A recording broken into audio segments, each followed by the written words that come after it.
another vlog of Adjust Paribarik channel. It's a brand new day and a brand new vlog. সকালবেলায় উঠে গেছি, গোপাল মাছ সেবা দেওয়া হয়ে গেছে, রাতভর বৃষ্টি চলেছে, চারিদিক জলমগ্ন। আমাদের এখানেও জায়গায় জায়গায় জমিতে মাছের জল জমে গেছে, দেখাচ্ছি তোমাদেরকে। তা যাই হোক, একটুখানি এই এখন টিপটিপে বৃষ্টিটা পড়ছে বলে থামেনি, এখনও টিপটিপে পড়ছে। তাই জন্য ভাবলাম একটুখানি বাইরের দিকটা বেরিয়ে দেখি আশপাশটা কীরকম কী অবস্থা আছে। তাই জন্যে বেরোলাম দেখার জন্য। তারপরে এক্ষুনি তো স্টুডেন্টরা পড়তে আসবে, ওই মেয়েটি আর একজন ছেলে যে পড়তে আসবে, ওই দুজন পড়তে আসবে। এক্ষুনি পড়াতে বসে যাবো আমি। এই যে জল এখান থেকে হুড় করে পাস হচ্ছে, পুরো জমিতে জল জমে গেছে। চলো তোমাদের জমিতে পুরো জল জমে রয়েছে। এই জল এখান থেকে দাদাটা কেটে দিয়েছে একটুখানি, এখান থেকে জল পাস হয়ে ড্রেনেতে যাচ্ছে। পুরো জমি একদম জলে জল, চারিদিকে জলে জল, এই দেখো চারিদিক জলে জল হয়ে আছে, এবং যাতা অবস্থা। যাই হোক, আজ এই বৃষ্টি ভেজা দিনেতেই সকালটা শুরু হলো, ছুটির দিনটা স্টার্ট হলো। দেখা যাক সারাদিনটা কীরকম কী কাটে। বৃষ্টি থেকে থেকে এইরকম টিপটিপে হচ্ছে, আবার হঠাৎ করে ঝমঝমিয়ে একদম নেমে যাচ্ছে, এরকম একটা ওয়েদার হয়ে রয়েছে আজ। দেখাই যাক কী হয় না হয়, সব তোমাদের সাথে শেয়ার করবো সারাদিন। ও উঠে পড়েছে, ওর পড়ানোর ছিল স্টুডেন্টটাকে, তবে এত বৃষ্টি হচ্ছে বলে মানা করলো আসতে, যদি ভিজে ভিজে গিয়ে শরীর খারাপ করে, তাই জন্যে। আর দেখা যাক এখন কি হয় না হয়। আপাতত আমি একটুখানি দেখি, এদিকে আবার বাগানে দেখছি বেগুন হয়েছে, একটু দেখি কটা বেগুন মনে হয় লাগবে, একটু তুলে দিই এখান থেকে। বেরোলাম আরেকটা মুদিখানা নিতে শাশুড়ি মায়ের জন্য, ওটা দিয়ে আসি। তারপর একটুখানি বাজারও করার আছে, বাজার করবো। কিন্তু যা আজকে বৃষ্টি পড়ছে, কখন বেরোবো কীভাবে বেরোবো তাই বুঝতে পারছি না। গাড়ি নিয়ে বেরোতে হবে মনে হচ্ছে, যা সিচুয়েশান। দেখা যাক কী করি, সব বলছি তোমাদের। আর ও গুড মর্নিং করবে, উঠে গেছে, রান্নাঘরে ব্যস্ত আছে, তোমার সাথে ঠিক গুড মর্নিং বলবে।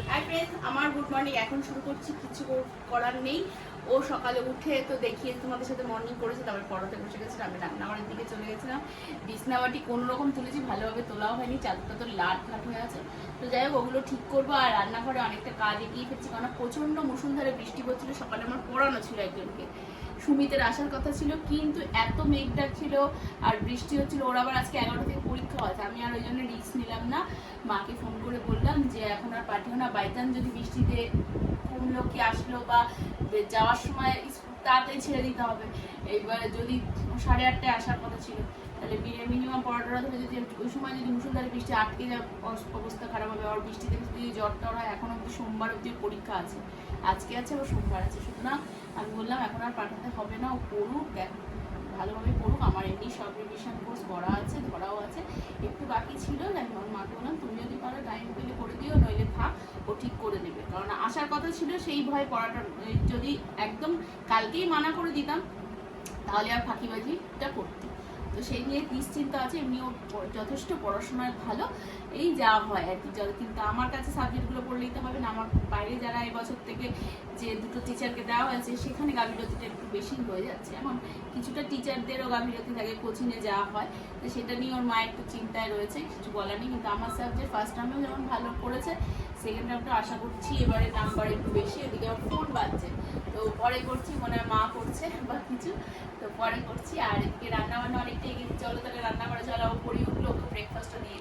হ্যাঁ প্লিজ, অনেকটা রান্নাবান্না এদিকটা এগিয়ে ফেলেছি, সকালে ব্রেকফাস্ট কমপ্লিট হয়ে গেছে। তোমাদেরকে বললাম চলো ব্রেকফাস্ট দিচ্ছি, দেখাতে পারলাম না, কেননা ওরা কখন চলে এলো। এদিকে মা ফোন করছিল বলে আমি একটু ফোন করলাম, তাই তাড়াতাড়ি করে দিয়ে দিচ্ছি। এদিকে রান্না করতে আজকে তো শনিবার, তোমরা জানোই, তাই একটুখানি লাবড়া মতো সব রকম সবজি দিয়ে করেছি, কেননা আজকে একটু অল্পই রান্নাবান্না হবে, কালকে আবার ফার্স্ট সানডে আছে। আর এখানে একটু ডাল করেছি, মায়ের জন্য একটু নেবো বলে রেডি করেছি। জানোই তোমরা, শনি রোববার ছাড়া আমার হয় না, তো মাকে দেবো না, এটাও তো হয় না, মাকে না দিয়ে তো নিজেও খেতে পারি না। নিজের মুখে তুলতে গেলেও ভাবতে হয় যে মা মুখ কি খাচ্ছে। তো এই হচ্ছে তরকারি, মায়ের জন্য নিয়েছি, ডাল একটু নিয়েছি। আর এখন পনির করবো, পনিরটা একটু ফ্রিজের মধ্যে রেখে দিয়েছি, পনিরটা করবো। আর তো শনিবার জানোই তোমরা। আর ও এখন আবার মায়ের মুদিখানা বাজারটা দোকানে দিয়ে আসলো, চলে গেছে, দিয়ে এসছি। এবারে বাজার আনতে যেতে হবে, লিখেছিলাম এই গাড়িতে নিয়ে যাও। আমার পনিরটা চট করে রান্না করে বৃষ্টিতে একটু ঝরতে পারি, বাড়িতেও যেতে হবে, সব কিছু দিয়ে দিয়ে মাকে করে টোরে আসতে হবে, দেখে আসতে হবে শরীর কেমন আছে। খালি ফোন করে যাচ্ছে, এমনকি এত টেনশন তার, কালকে তাকে ফোন করেই চলেছে, করেই চলেছে, করেই চলেছে। আসলে কি হয়েছে, জিম থেকে এসে তোরা ভিজে যাসনি তো, তোরা এই করিসনি তো নিশ্চয়। আমি কি একটা টেনশন, আমরা যদি জিমেও বৃষ্টিতে আটকে থাকি, ওখানে একটু থাকবো, কোথাও তো হারিয়ে যাবো না, মানে একটু তো এখন এত টেনশন করে তার আর বলার না। সে শান্তি হয়েছে তার ফোন। আমি বললাম এসে একটু ফোন করতে দেরি হবে কেন, চেঞ্জ করে সঙ্গে সঙ্গে রান্নার দিকে আসবো, আমার কড়াইটা পেতে গেল। তো রান্নার দিকে আসলাম, সেই জন্য দেরি হয়ে গেছে তোমাকে ফোন করতে। মানে হ্যাঁ 10টা বেজে গেছে, আমি চিন্তা করছি 10টা বেজে গেছে আমাকে ফোন করতে করতে, বাড়িতেই ঢুকেছি প্রায় 9:30 ওভার হয়ে গেছিল। তারপরে যাই চেঞ্জ ফেঞ্জ করে এদিকে রেডি করে রান্নার ধরে তো কথা বলতে গেলে একটু টাইম লাগে, এবার রান্নাও দেরি হয়ে যাবে। সেই বললাম যে তোমাকে ভাবলাম যে ফোনটা রান্না বসিয়ে পড়বো সেক্ষেত্রে, তাই সেই জন্য আবার সে টেনশন করছিল, সেটা আর হলো না। কথাটা তো বলে নিয়ে তারপরে তো রাতের ডিনারটা করলাম আমরা। তো এখন ওই জন্যই মায়ের কাছে যাওয়ার ব্যাপার আছে, তোমরা জানোই সেটা। আর সারাদিনের ব্যাপার কি হবে না হবে সবই তো বললাম, কিছুই তো তেমন হবে না মনে হচ্ছে। পরিস্থিতি দেখো আকাশে বৃষ্টি বৃষ্টি বৃষ্টি নিম্নচাপ যে এলো তার আর বলার নেই। তো দেখা যাক কতদিন চলে। আজ অব্দি তো হওয়ার কথা শুনছিলাম, বললামও যে শুনতে পড়তে আসতে পারলো না ওই জন্য। তো দেখা যাক, বিকেলে যোগা আছে, দিন ভাবছি ফোনটা করি না করি সব বলবো। এখন যোগা যদি ক্যান্সেল হয়ে যায় ভাবছি আগে আগে জিমটা করতে থাকবো, যদি যোগা হয়তো যোগাটা করবো আর নইলে জিম করে চলে আসবো। রেডি হয়ে মায়ের কাছে যাবো বলে তো বেরোলাম। এদিকে রাস্তায় ভেতর দিয়ে আসতে হবে, ওর গাড়ির কাগজপত্র কি হয়ে গেছে, এক্সপায়ার হয়ে গেছে। এবার ভেতর দিয়ে আসতে গিয়ে জায়গায় জায়গায় দেখছি জলাময়, গাড়ি যেখান সেখান দিয়ে ঘুরিয়ে ঘুরিয়ে আমাদেরকে পাস হতে হচ্ছে। তো চলে এসেছি মুদিখানা বাজার নিয়ে, মাকে ডাকলাম, ভাই বেরিয়ে এলো, ভাই ব্যাগটা নামালো, আর এখন আমরা দুজনে মিলে চলে যাচ্ছি সবজি বাজার করতে। তা যাই, বৃষ্টিটা একটু ঝরেছে বুঝতেই পারছো, তাই বাইক নিয়ে বেরিয়ে পড়েছিলাম। তো অনেক দিন পর মায়ের আবার সবজি বাজার তুলতে গেলাম, তাই একটু বাজার টাজার করছি। একটু দরদাম আবার সেই ওপরে উঠে গেছে, বর্ষা চলছে, বৃষ্টির মধ্যেই বেরিয়েছিলাম, কিছু করার নেই, ছাতা টাতা নিয়ে। দেখতেই পাচ্ছ হাতে ছাতা আছে আমার।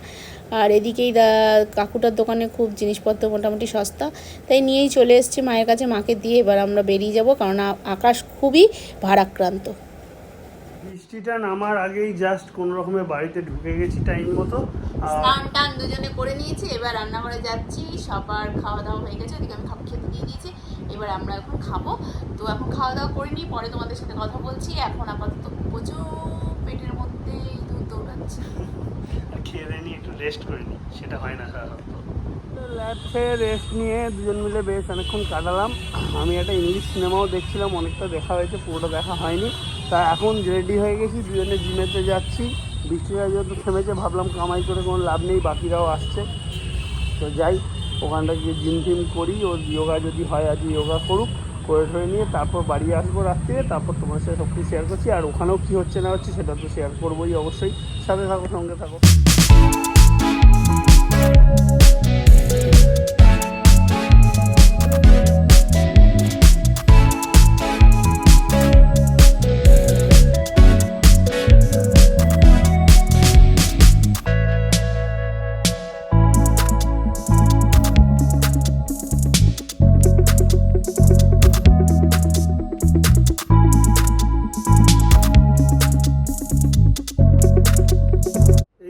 জিম থেকে ব্যাক করলাম দুজনে, খাওয়া দাওয়াটা সারবো 9টা বাজে রাতে। তো বৃষ্টিটা মনে হচ্ছে ধরেছে আপাতত, সন্ধ্যেবেলার পর থেকে এখনও পর্যন্ত আর বৃষ্টি হয়নি। আকাশটা মেঘলাই আছে, কিন্তু বৃষ্টি এই মুহূর্তে হচ্ছে না। তো আশা করা যায় এবার হয়তো বৃষ্টিটা ধরবে। আর এদিকে বাড়িতে ফিরলাম, এখন দেখি ও খাওয়া দাওয়া রেডি করুক, খাওয়া দাওয়ার দিকে যাই। তারপরে আমার যে মুভিটা একটু দেখা বাকি আছে, ইংলিশ মুভিটা দেখছিলাম, ভাবছি ওটাও দেখে নেবো আজকে রাত্রিরে। আবার ওদিকে সিরিয়াল টিরিয়ালও দেখার আছে, যেগুলো খেতে খেতে দেখবো, দেখি কী করা যায় না যায়। যাই হবে তোমাদের সাথে শেয়ার করছি। আগে ওকে একটুখানি হাতে হাতে পারলে হেল্প করে দিই, খাওয়া দাওয়াটা রাত্রিরেও রেডি করি। ভীষণ টায়ার্ড, তুমি কিছু বলো। খাওয়া দাওয়া করে কমপ্লিট হয়ে গেল, এখন উনি ভীষণ টায়ার্ড। বিছানাপত্র ঝেড়ে দিয়েছি, ঘুমিয়ে পড়ো তাহলে। আর কি, ব্লগটা এখানে এন্ড করতে হবে। শেষমেশ যে বৃষ্টিটা হলো না, এটাই সব থেকে ভালো। রাত্রির দিকে এটা ঠিক হয়ে যায়, একটু করতে পেরেছি, একটু যোগাও করতে পেরেছি। তো জিমে খুব আগে তো যাওয়া হয়নি, তাও আরেকজন বাধা যে হারে দিচ্ছি। সব কাজে তো বাধা দেওয়া কেন তুমি বলো তো, বিরক্ত লাগে জানো তো। আমি যেতেই চাচ্ছি না, গিয়ে আর কতটা ভালো হলো, কত গল্প গুজব হলো, এক্সারসাইজ হলো, আড্ডা হলো, কত কিছু হলো। এখন যত দোষ নন্দ ঘোষ। একদমই জানো, নন্দ ঘোষ তো নয়। তুমি তো যেতে যাচ্ছিলে, ঢপলিং বাজি মারবে না। সে আজকে একটু ল্যাদ খেতে ইচ্ছা করছিল, তাই জন্য বলেছি। ইচ্ছা করবে কেন তোমরা? করতেই পারে, রোজ রোজ ল্যাদ খাওয়া কিসের অত? কালকে এমনিতে আবার ফার্স্ট সানডে আছে, কালকে তো ছুটি। এখানে আজকে ভিডিওটাকে এন্ড করবো, বেশি দূর আর টেনে লাভ নেই। সবাই ভালো আছে, সুস্থ আছে, আমরাও মোটামুটি আছি। তো এই বলে আজকের দিনটাকে এখানেই এন্ড করছি। পারলে প্লিজ প্লিজ একটু লাইক শেয়ার কমেন্ট করে দিও, ফেসবুকে আমাদের পেজটাকে ফলো করো। তো আজকের মতো good night, tata, bye bye. দেখা হবে আগামীকাল রবিবার, কালকে ফার্স্ট সানডে আছে, আমাদের মিশনের পুজো আছে। সবাই চোখ রেখো, যতটা পারবো দেখাবো। যদি ওপরে গিয়ে ঠাকুর আবার দেখাতে পারে, একবার ঠাকুর দর্শন তোমাদের দেখিয়ে দেবো। তো আজকের মতো টাটা, বাই বাই, গুড